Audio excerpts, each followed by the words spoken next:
Welcome back. This is what we mentioned just before the break. Longtime ally and friend of the president, Tom Barrack, weighed in on the state of the Trump presidency today, telling the Washington Post, quote, he thinks he has to be loyal to his base. I keep on saying, but who is your base? You don't have a natural base. Your base now is the world and America. So you have all these constituencies. Show them who you really are. In my opinion, he's better than this.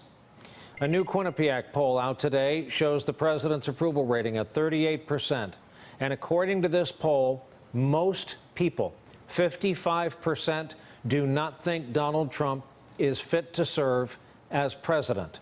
Back with us, two very smart men on this topic, Eugene Robinson, Michael Steele. Mr. Chairman, I can't believe I just said those words. Most people do not believe the president is fit to serve.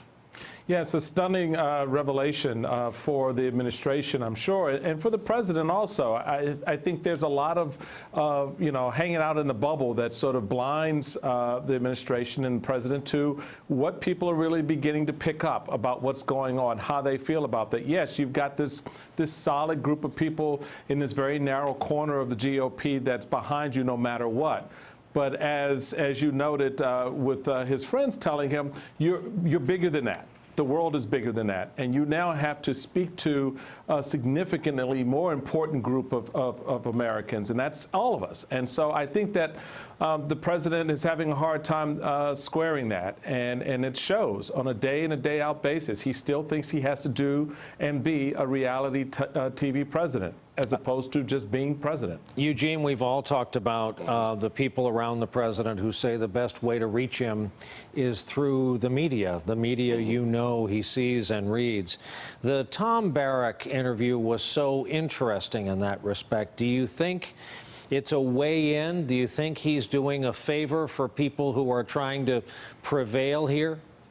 You know, I have no way of knowing what sort of conversations he might have had with people who wanted him to get a certain message to the president. But I think that's certainly a reasonable theory of how this came to be.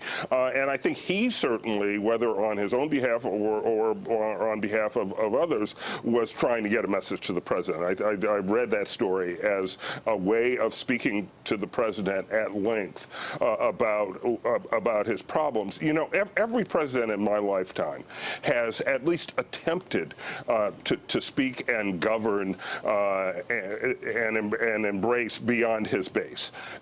Some have been successful, some more successful, some have been less successful, but everybody has attempted to do it, except Donald Trump.